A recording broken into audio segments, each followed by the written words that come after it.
क्योंकि मेरे सहयोगी विवेक आनंद इस वक्त रिपोर्ट कर रहे हैं इंदौर के भगीरथपुरा से, और उनकी कई रिपोर्ट्स अगर आप देखेंगे तो आपकी आंखों में आंसू आ जाएंगे। विवेक, आप इस वक्त मुझे बताइए कि कहां पर मौजूद हैं और स्थिति क्या है, क्या लोग बता रहे हैं वाकई? बिल्कुल, लोग राम जो कहेंगे, क्योंकि आज जो माहौल है इस पूरे मोहल्ले का, जहां पर तकरीबन मैं 3 घंटे से हूं, हर तरफ मातम का माहौल है, हर घर में बिल्कुल रोने की आवाज़ आ रही है। 100 सवाल का एक जवाब है। मेरे हाथ में वो पानी है जो गंदा है, मटमैला है, पीने लायक नहीं है और इससे बदबू आती है। मैं ढक्कन खोल नहीं सकता। इससे पहले की रिपोर्ट में मैंने हाथ में लेकर इसे देखा। मैंने देखा कि क्या सिर्फ ये बदबू ही कर रहा है, लेकिन इस पानी जो है ये चिपचिपा है। यहाँ के लोग नहीं जानते कि सीएम से सवाल कैसे पूछा जाता है। और आपने एक बात रिपोर्ट में कही, आपने कहा कि चुल्लू भर पानी में डूब जाए, लेकिन ये पानी देखकर लोगों की मौत आ जाती है। पीने का छोड़ दीजिए, डूबकर मरने का सवाल। एक परिवार में हम आए हैं, जरा देखिए, ये शिवाजी का परिवार है और 50 साल इनकी उम्र थी, जो इस दुनिया में नहीं है, और इनकी भी मौत जो है वो उसी दूषित पानी के पीने से हुई। हालात इतने खराब हो गए। उनकी बहू हमारे साथ हैं। कितने दिन से ये सब कुछ चल रहा था, बीमार कैसे हुई, क्या बताएंगे इसके बारे में? वो बीमारी नहीं थे, मतलब रात में ही उनको 2 बार लूज मोशन, 2 बार उनको मतलब वॉमिटिंग हुई है। उससे उनकी हालत इतनी क्रिटिकल हो गई एकदम से ही, 1 घंटे के अंदर अंदर ही, कि मतलब उनको मतलब हमको हॉस्पिटल ले जाने का भी टाइम नहीं मिल पाया और वो एक्सपायर हो गए इस पानी की वजह से ही। पानी मतलब इतना स्मेल मार रहा है, इतना गंदा आ रहा है, और वही हमको पीना पड़ रहा है पानी। इससे पहले कभी मांग की थी आप लोगों ने कि व्यवस्था ठीक की जाए? हाँ, बहुत बार हमारे इधर से मांग भी हुई है, मोहल्ले में से बहुत शिकायतें हुई, लेकिन सीएम तक मतलब हमारी सुनवाई नहीं हुई है। तो और जो यहाँ का पार्षद है, वो उनसे हमको कोई मतलब नहीं, हमको तो बस केवल पानी चाहिए, कि जो हमारे घर में से आज इंसान चला गया है वो दोबारा तो आ नहीं सकता है। लेकिन अब मतलब ऐसी घटना नहीं घटे, बहुत लोगों की मौत हो चुकी है इस वजह से। नर्मदा को बदनाम कर अभी रहे साफ हैं लोग। पानी गंदा है, पानी गंदा। क्या लोगों के जाने के बाद ये लोग पानी कैसे पी रहे हैं? क्या साफ पानी विवेक अब तक आ पाया है? कोई व्यवस्था अल्टरनेटिव दी गई है इन लोगों को कि खरीद के पी रहे हैं? एक सवाल राम पूछ रहे हैं, वहां से हमारे सहयोगी हैं। उनका कहना है कि आज की स्थिति क्या है, आज कैसे दिनचर्या चली आपकी? आज हमने दूसरे से बोरिंग जिसने करवाया उसके वहाँ से हम पानी लेकर आए हैं, और उससे ही हमने काम किया हमारा, क्योंकि हमारे वहाँ जो गेस्ट वगैरह आए हैं वो भी यहाँ का पानी नहीं यूज़ कर रहे, पी रहे, सब डर रहे हैं ना पानी के कारण। तो सप्लाई वाटर तो आ ही रहा होगा टैंक में? वो तो आ रहा है, तो वो कैसे यूज़ कर रहे हैं उसको? मैं आज भी पानी जो आया इतना स्मेल मार रहा है कि वो पीने कैसे पिया जाए। देखिए राम, जिसकी चर्चा ये कर रहे हैं ये वही पानी है, और मेरे हाथ में जो पानी है इसका ढक्कन मैं खोलता हूँ। आप इसका ढक्कन खोलेंगे एक बार? इसका ढक्कन खोलिए, और ये पानी देखिए, मैं बता रहा हूँ, या इतनी दूर से ये पूरी तरीके से इसमें बास आती है। बहुत ही बदबूदार है ये पानी, और इससे भी गंदा पानी जो है इस मोहल्ले के टैंक में है। लोग डेली टैंक खाली करवा रहे हैं, साफ करवा रहे हैं, लेकिन कोई फायदा नहीं। यही पानी पीने से लोगों की मौत हुई, और ये सिस्टम वाला पानी है। आपने ठीक कहा, ये सिस्टम वाला पानी है। ये पानी वो नहीं है जो नर्मदा से आता है, ये मिलावटी पानी है, सिस्टम की नाकामी वाला पानी है, और ये वो दलील वाला पानी है जो सिर्फ झूठा है, फरेबी है, लोगों की जान लेता है। क्योंकि नर्मदा का पानी मार नहीं सकता। मेरे साथ कुछ खास मेहमान हैं, मैं उनकी तरफ चलना चाहता हूं, और कुछ बेसिक सवालों के साथ मैं संतोष सिंह गौतम जी आपसे बात करना चाहता हूं इस मामले को लेकर, क्योंकि आपके जो प्रदेश अध्यक्ष हैं वो सक्रिय भी हैं, इसी शहर से भी आते हैं।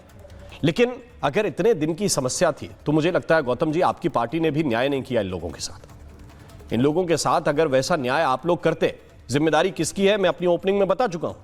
मैं सीधी जिम्मेदारी गौतम जी की पार्टी पर नहीं डाल रहा हूं, लेकिन एक हिस्सा आप लोगों के हिस्से भी आएगा कि 1-1.5 साल से अगर इतनी तकलीफ में ये लोग जी रहे हैं, जो अभी विवेक आज भी दिखा रहे हैं, इस वक्त भी दिखा रहे हैं पीड़ित परिवार के साथ बैठकर, तो एक हिस्सा आप लोगों के हिस्से भी था, वो भी आपने ढंग से नहीं निभाया।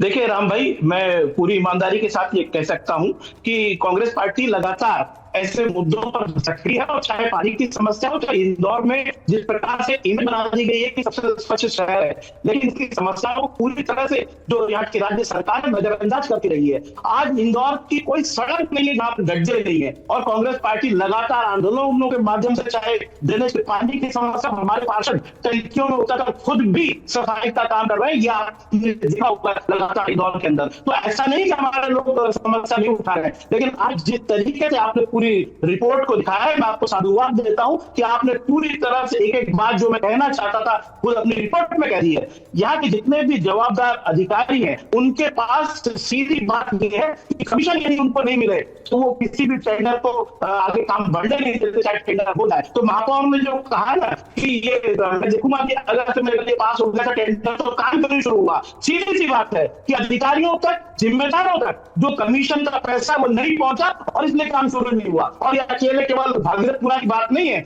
हर जगह ये शिकायत है ठेकेदारों की कि हमको जब तक बड़ा कमीशन, मोटा कमीशन 20% लेके 40% तक नहीं देते हमारे काम शुरू होने की अनुमति नहीं दी जाती नगर निगम के द्वारा। नगर निगम पेमेंट लेट कर रही है। तो मैं ये कह रहा हूं कि जो ये समस्या है ये नगर निगम के द्वारा, मैं इसको राज्य आयोजित हत्या ही कहूंगा, क्योंकि ये लगातार जिस प्रकार से चौगांवकर जी के पास में चलता हूं। समीर जी कितनी बुनियादी बात है। और मैंने कहा कि ये वो शहर है कि जहां पे आप सड़क पे थूक दीजिए तो 500 रुपए का जुर्माना लेकर यही अधिकारी खड़े हो जाते हैं।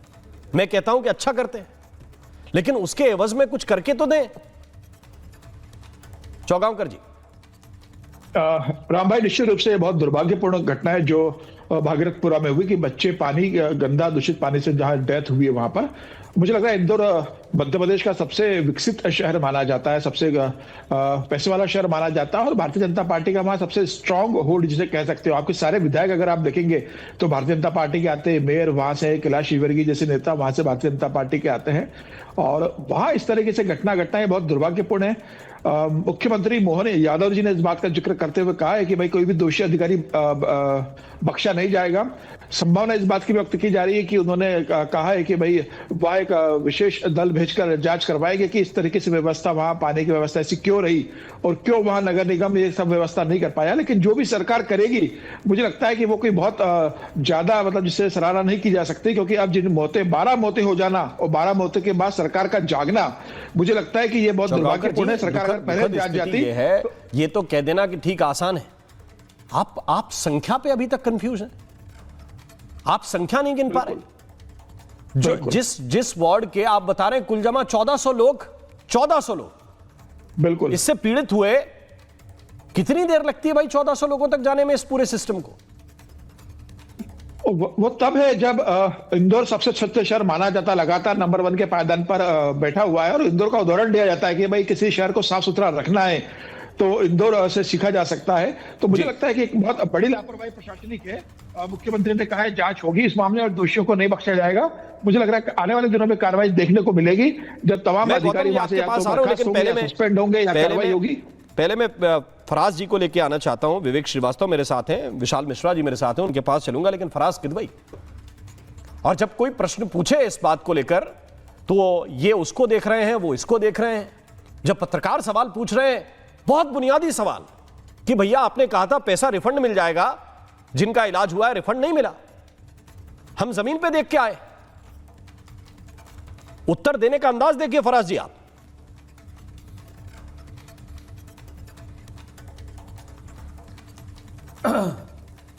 जी राम जी, देखिए मैं आपको सबसे पहले तो आपका धन्यवाद देना चाहूंगा, क्योंकि कम से कम चलिए इस मुद्दे पर आपने ये मुनासिब समझा, ये सही समझा कि एक राष्ट्रीय डिबेट की जाए। देखिए राम जी, क्या है कि सिस्टम की लापरवाही से मैं आज इस मुद्दे पर खासकर जहां पर इतने लोगों की मौत हो गई, मैं कोई पॉलिटिक्स नहीं करना चाहता हूं।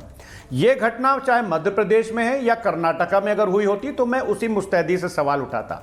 खाली इस घटना की बात नहीं है, यहां पर ये जो दुखद घटना हुई इसके बारे में आपने विस्तृत तौर से बता दिया।